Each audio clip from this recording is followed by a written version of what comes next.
Bueno, mañana hay Consejo de Estado a las 10 de la mañana. Se reúnen las autoridades más importantes del país. Un gesto político que, de acuerdo al anuncio del presidente Vizcarra hoy, en el que convoca elecciones además para el domingo 11 de abril del 2021, tendrá como a la gran ausente a la señora Marianela Ledesma, presidenta del Tribunal Constitucional. Pero uno de los que estará presente es el defensor del pueblo, el señor Walter Gutiérrez, quien nos atiende a esta hora de la noche y con él abrimos este programa. Doctor Gutiérrez, buenas noches. Jaime, ¿cómo está? Encantado de saludarlo.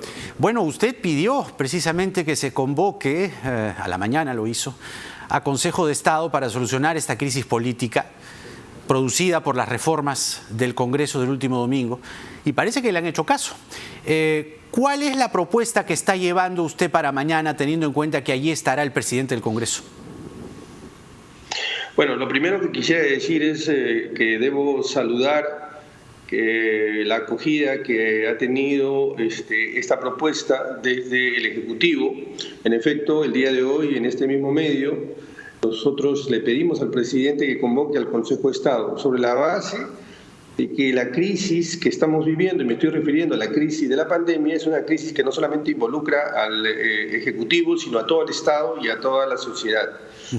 Y además dijimos que esta crisis política no puede desenfocar los esfuerzos del Estado para solucionar los problemas que tienen los ciudadanos. Mientras esta crisis se realiza, los ciudadanos están buscando oxígeno, los ciudadanos están buscando camas UCI, hay 3 millones de peruanos que no tienen trabajo y por lo tanto hay que enderezar todos los esfuerzos, los del Congreso, los del Ejecutivo, la Defensoría, la Contraloría, todos hay que enderezar los esfuerzos hacia solucionar la crisis sanitaria. Ahora bien, lo que hay que decir es que evidentemente este proyecto de reforma es un proyecto de reforma que desafortunadamente ha rebasado todas las costuras constitucionales. Pero también hay que reconocer que el Congreso ha recogido no una sino varias veces las iniciativas del Ejecutivo. Somos uno de los pocos países donde se ha hecho frente a la pandemia con delegaciones facultadas tan largas. Claro, pero claramente, perdóneme, esta no era una iniciativa del Poder Ejecutivo ni de los 15 constitucionalistas que han dimitido a la comisión del señor Chejade, ni a otros 3 constitucionalistas, García Toma, Amprimo y Quiroga, que a través de una carta le han dicho, oiga, hay que rectificar todo esto. De hecho, usted en la carta, con, digamos, un tono enérgico, muy fuerte, usted le exhorta al Congreso a reevaluar la iniciativa votada. ¿Usted le va a llevar ese mensaje mañana al señor Merino?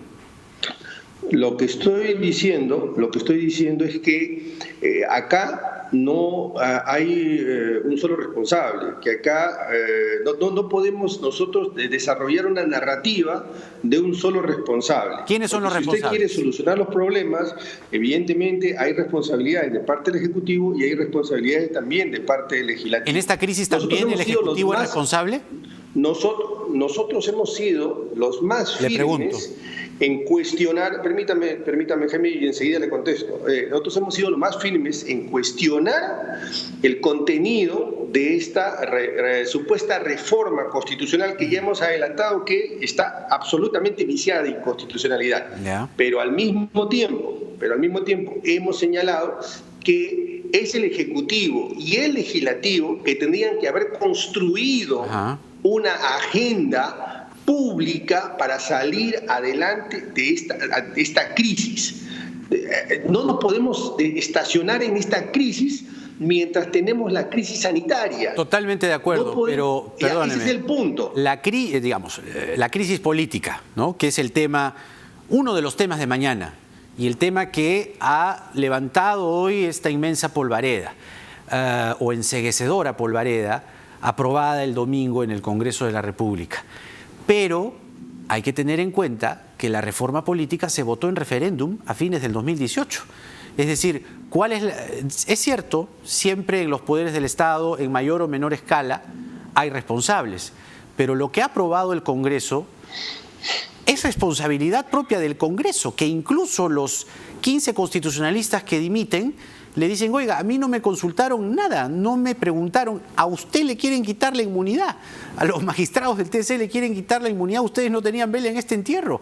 Entonces, debe haber para usted una corrección de la primera votación del Congreso de cara a la segunda que tiene que ocurrir ahora. ¿Cuál es la salida que usted lleva?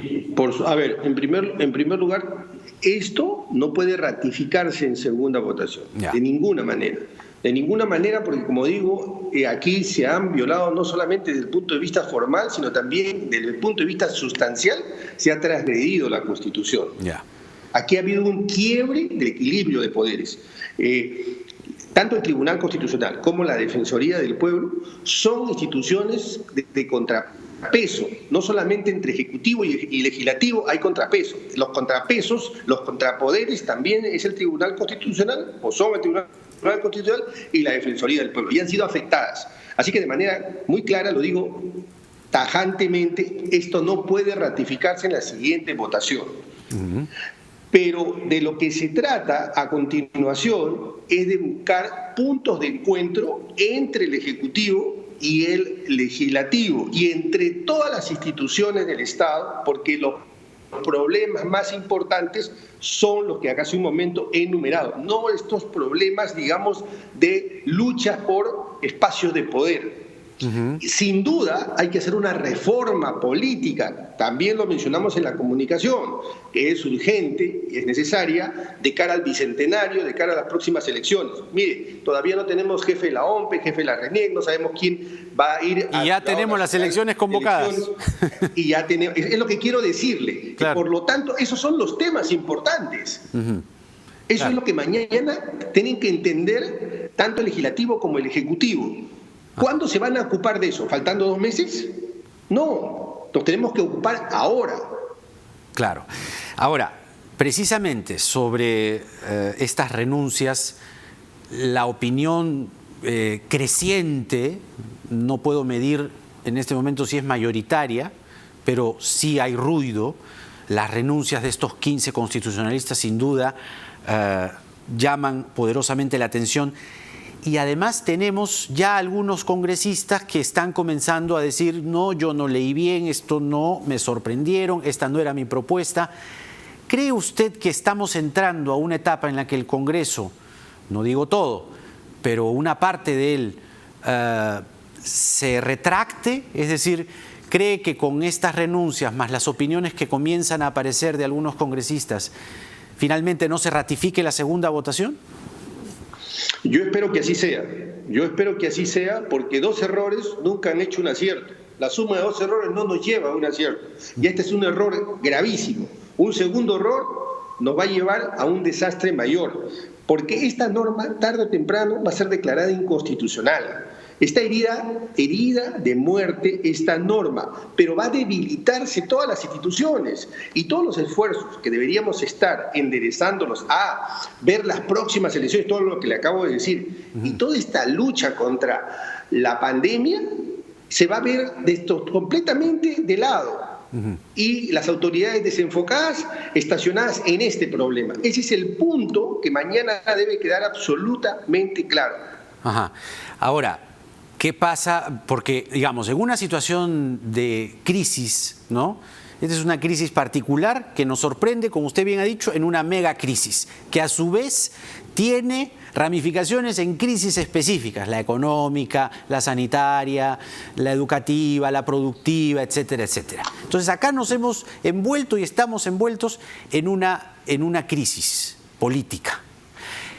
Digamos, entre los escenarios también está que el Congreso diga, a mí nadie me va a presionar, a mí nadie me va a decir lo que yo tengo que hacer, así que señores, déjennos, es nuestra autonomía, nadie nos dice nada sobre lo que nosotros, de acuerdo a nuestro voto de conciencia, digamos, votamos o emitamos votación en un sentido u otro.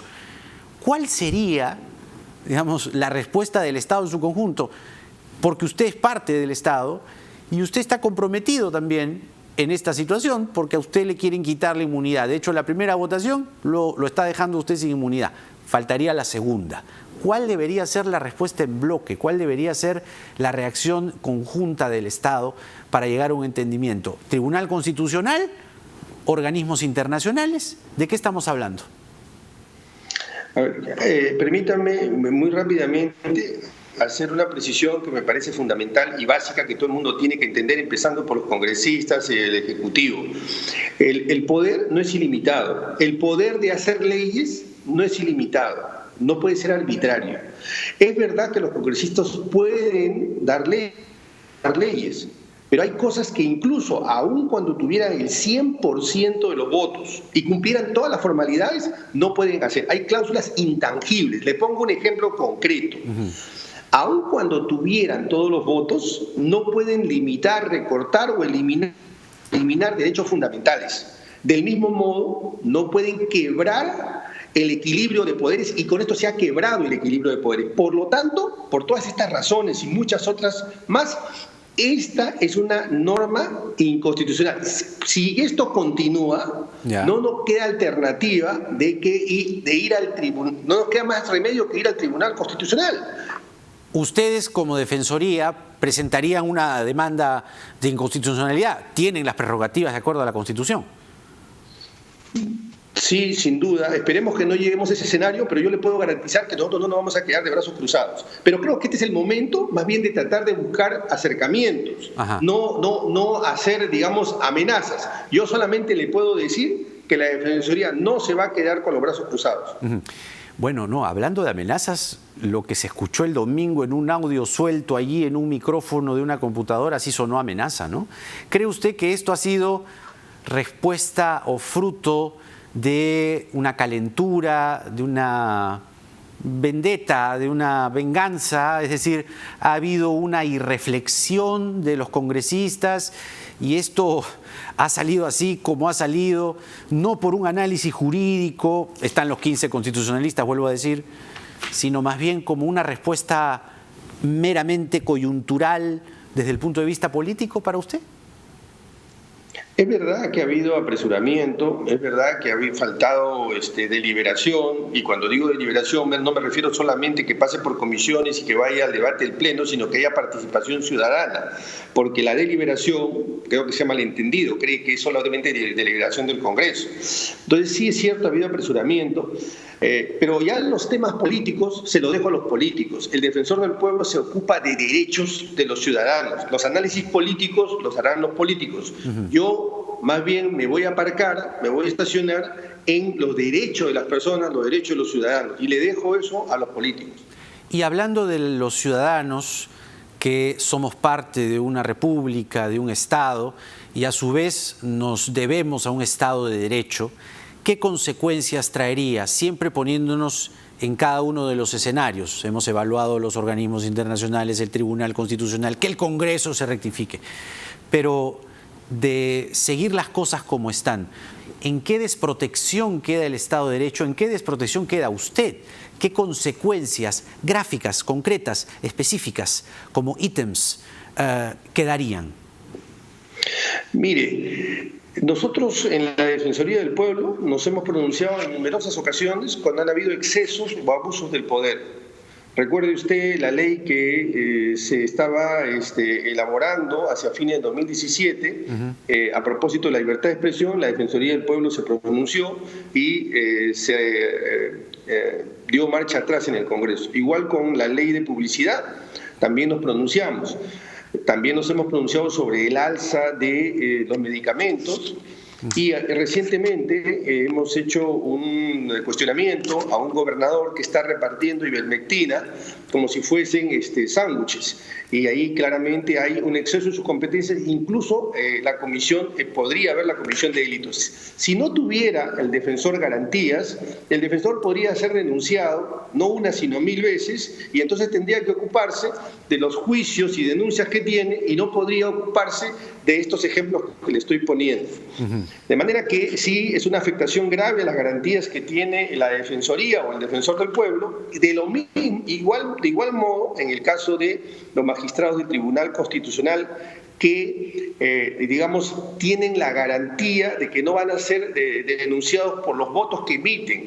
Y esto garantiza la independencia de los magistrados. Entonces, afecta el acceso a la justicia y afecta el derecho al juez independiente. Por lo tanto, sí afecta a los ciudadanos. ¿Y usted hubiese preferido que la señora Ledesma estuviese mañana en el Consejo de Estado? Bueno, yo lo que entiendo que es que la doctora Ledesma, con cautela, prudencia, lo que está haciendo es seguramente tratar de evitar que se malinterprete su presencia en la medida en que ella, como integrante del Tribunal Constitucional, tarde o temprano puede resolver una causa que eventualmente se plantee como una acción de inconstitucionalidad. Pero en ese caso también esa expresión caería sobre usted. Es decir, usted también podría presentar una demanda de constitucionalidad que no le parece, ya tiene una opinión y no está mal eso. Pero para llegar a un consenso, a una idea integral, ¿usted hubiese preferido que esté la señora Ledesma o así está bien? A ver, déjeme que precise lo siguiente. El Tribunal Constitucional es un órgano jurisdiccional. La Defensoría del Pueblo no es juez, no es árbitro. Más bien, yo sí soy parcializado y declaro mi parcialidad. No tengo ningún empacho en declarar mi parcialidad en favor de la Constitución y en favor de los derechos fundamentales. No tengo ningún ambaje en declararla porque esa no es mi competencia. Yo no tengo competencias jurisdiccionales ni ejecutivas. Por lo tanto, no tengo ningún remilgo ni ningún impedimento de estar ahí. En cambio, la doctora Marianela, me parece que con bastante prudencia, como jueza que es, y como que tiene que dar la absoluta garantía de independencia, es que probablemente haya decidido no ir.